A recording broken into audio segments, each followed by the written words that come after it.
এই যে তোমার ডান হাত আছে না, যদি ডান হাতটা এইভাবে এরকম ভাঁজ করো, দেখো ভাঁজটা কীভাবে পড়ছে, এইভাবে পড়ছে, তাই না? তার মানে ভাঁজটা হচ্ছে এইভাবে পড়ছে, ঠিক আছে? তাহলে এটাই হচ্ছে বড় চিহ্ন। কেন বড় চিহ্ন? আমরা সাধারণভাবে এই ডান হাত দিয়ে কিন্তু লেনদেন করি, হ্যাঁ, মানে সম্মানী অর্থে ডান হাতটা একটু সম্মানে বড় বোঝায়, তাই না? সালাম বিনিময় করি, কারোর সাথে হ্যান্ডশেক করি, তাই না? লেনদেন করি, সেদিক দিয়ে সেই অর্থে আহ, সম্মানের দিক থেকে এই ডান হাত বড়। সো এই ডান হাত যখন এইভাবে ভাঁজ করবে কোনোটা, তখন যে আকৃতিটা হচ্ছে, এই আকৃতিটাই কিন্তু বড় চিহ্ন, ঠিক আছে? তো এই বড় চিহ্ন আর ছোট চিহ্ন মনে রাখার কৌশল। আর বাম হাত যদি আবার এরকম করো, তোমার এই বাম হাতটা তখন এ চিহ্ন হয়ে যাবে। তার মানে এটা হচ্ছে ছোট চিহ্ন, ঠিক আছে? তো আমরা চিহ্ন বড়টা বসাবো না ছোটটা বসাবো, এই বিষয়টা আমরা একবার শিখব, যে কোন চিহ্নটা বসাবো। আসলে দুই চিহ্নের যে কোনো একটা বসালে কিন্তু সংখ্যা বোঝা হয়, কিন্তু কেন কোনটা বসাবো, অ্যাকুরেট কোনটা, সেই বিষয়টা চলো আমরা শিখে নিই। আসসালামু আলাইকুম, প্রীতি ও শুভেচ্ছা গোল্ডেন ম্যাথ এডুকেশনের পক্ষ থেকে। চতুর্থ শ্রেণীর শিক্ষার্থীর বন্ধুরা, তোমরা কেমন আছো? আশা করছি ভালো আছো। আমি ইনশাল্লাহ ভালো আছি। আজকে তোমাদের গণিত বইয়ের 2025 সালের 12 পৃষ্ঠা থেকে তুলে ধরছি, যেটা আমি ইন্ট্রো দেখালাম, যে ছোট বড় চিহ্ন কীভাবে বসাবো। যারা একক, দশক, শতক, হাজার অর্থাৎ স্থানীয় মান বা বড় সংখ্যা পড়তে পারো না, তাদের জন্য কিন্তু এটা একটা ম্যাজিক পদ্ধতি কাজ করবে। এখন আমি যা শেখাবো তা ম্যাজিক পদ্ধতিতে কাজ করবে। আর এই যে উপরে দেখতে পাচ্ছ সংখ্যা রেখা, এটা কিন্তু গত ভিডিওতে করিয়েছি খুব সহজ এবং সুন্দরভাবে।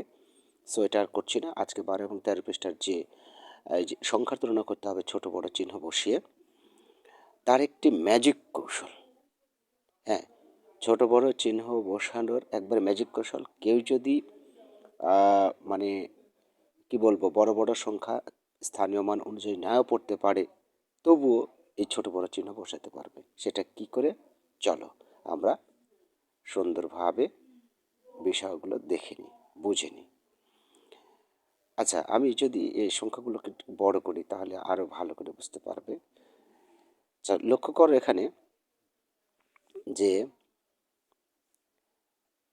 এখানে দেখতে পাচ্ছ ক নম্বরে আমরা কোন চিহ্ন বসাবো।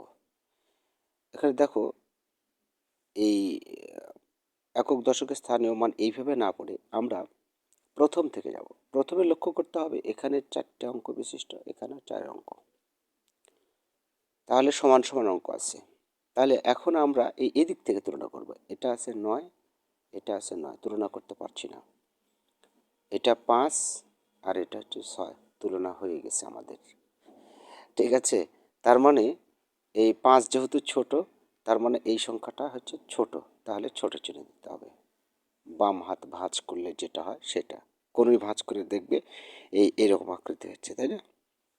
বোর্ডে যেহেতু মাত্র বুঝিয়ে আসলাম, ওকে। আচ্ছা, অনুরূপভাবে এটা দেখো, এটা ফলো করো। এখানে কি বলছে যে এখানে 5 অঙ্ক, এখানেও 5 অঙ্ক বিশিষ্ট, কিন্তু প্রথমে ধরা পড়ে গেছে এখানে 7 আর এখানে 8। তার মানে এই অঙ্কটা ছোট। যেহেতু এই 7 ছোট, তার মানে এই পুরো অঙ্কটাই ছোট হবে, ঠিক আছে? এদিক থেকে যদি তুলনা করো তাহলে এটাও ছোট চিহ্ন, ব্যাস, ওকে। অনুরূপভাবে আমরা এটাতে যাই। এখানে কি বলছে, এখানে দেখো, এটা তো 5 অঙ্ক, এটা 5 অঙ্ক, এটাও 5 অঙ্ক বিশিষ্ট। এখানে 2, এখানে 2, এখানে 4, এখানে 3, তাহলে অবশ্যই 4 বড়। সো এই সংখ্যাটা বড়, তার মানে এখানে বড় চিহ্ন। তারপরে আমরা পরেরটা আমরা দেখি। এখানে 4, কয় অঙ্ক বিশিষ্ট এটা দেখি, এটা 6 অঙ্ক আর এটাও 6 অঙ্ক, ওকে। এখানেও 4, তুলনা করা যাচ্ছে না। আচ্ছা, আবার এখানে 6, এখানে 6, তুলনা করা যাচ্ছে না। এখানে 5, এখানেও 5, তুলনা করা যাচ্ছে না। এখানে 3, এখানে 2, এই তো পেয়ে গেছি। কম বেশি হয়ে গেছে, যেহেতু 3 এখানে বড়, ঠিক আছে না? সো এটা বড় সংখ্যা। প্রথমে যদি বড় সংখ্যা থাকে বড় চিহ্ন, প্রথমে যদি ছোট থাকে ছোট চিহ্ন। এটাই হচ্ছে এর একটা চমৎকার ম্যাজিক কৌশল। যাই হোক, এখানে মনে হয় এই চারটাই ছিল এই পৃষ্ঠাতে। আমরা এবারে 12 পৃষ্ঠাতে চলে যাব। এখানে এই যে এটার কি বলেছে, এত এত এর মধ্যে কোনটি বড়, এগুলা তো আমরা এইমাত্র শিখে নিলাম। এইখানে কিছু কথা বলেছে, আমরা একটু পড়ে নিই। বলছে যে সংখ্যা তুলনার পদ্ধতি, অঙ্ক সংখ্যার তুলনা। যে সংখ্যাটি যে সংখ্যায় অঙ্কের সংখ্যা বেশি সেটি বৃহত্তর। অঙ্কের সংখ্যা বেশি হলে বৃহত্তর, তার মানে বোঝাতে চাচ্ছে যেমন 31 একটা সংখ্যা। এখন মনে করো যে 3, 1, এখানে 0 দিলাম, তাহলে এটা তো 2 অঙ্ক বিশিষ্ট আর এটা 3 অঙ্ক বিশিষ্ট, তাহলে এটা অবশ্যই বড় হবে, তাই না? এই কথাটাই এটাতে বলছে। আশা করি বুঝতে পেরেছ। আচ্ছা, এবারে যখন সংখ্যায় অঙ্কের সংখ্যা সমান, এই যে যখন অঙ্কের সংখ্যা সমান হবে, অর্থাৎ দুটো অঙ্ক, ওটাও 3 অঙ্ক এটাও 3 অঙ্ক বিশিষ্ট, এই কথাটা বলছে এখানে। তাহলে বৃহত্তম স্থানের অঙ্কের তুলনা, বৃহত্তম স্থান তো বুঝো একক, দশক, শতক, হাজার, অযুত, এভাবে তো যায়, তাই না? তাহলে বৃহত্তম স্থানের তুলনা করলে আমরা কিন্তু পাবো যে সংখ্যা বৃহত্তম স্থানের অঙ্কের মান বড় সেটি বড় সংখ্যা হবে। এই কথাগুলো, যে সংখ্যায় বৃহত্তম স্থানের অঙ্ক মান বড় সেটি বড় সংখ্যা হবে। চলো নিচে আমরা আরও ভালোভাবে বুঝিয়ে দেবো যখন অঙ্কের এই তুলনা করব।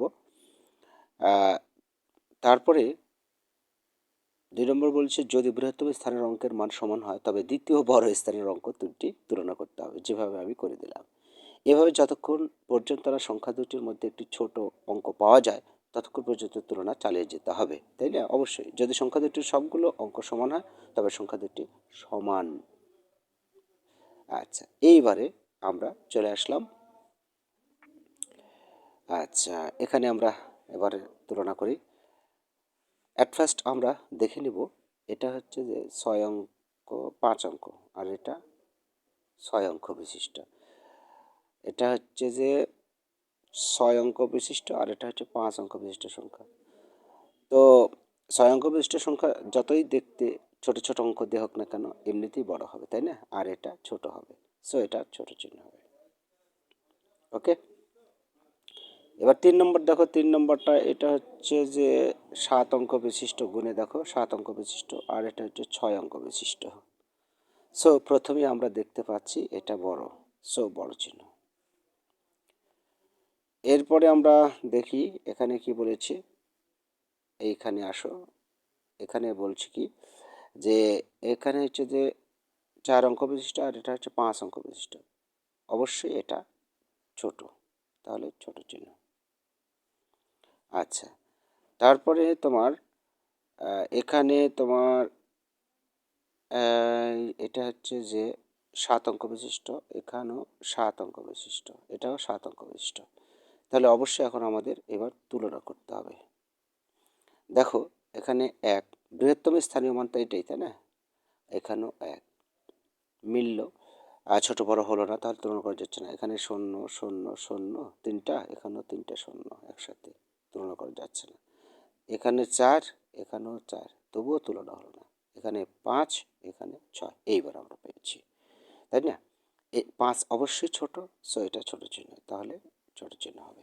ক্লিয়ার? এইভাবে যখন আমরা একটা মানে মানে বৃহত্তম স্থানগুলো যখন সমান হবে তারপরেরটাতে যাবো, তারপরেরটাতে যাবো, গিয়ে আমরা ছোট বড় একটা অঙ্কটা খুঁজে পাবই, ব্যাস, তাহলে হয়ে যাবে। তাহলে এই হচ্ছে আজকের বিষয়। তাহলে এ পর্যন্তই। শিক্ষার্থীর বন্ধুরা ভালো থেকো।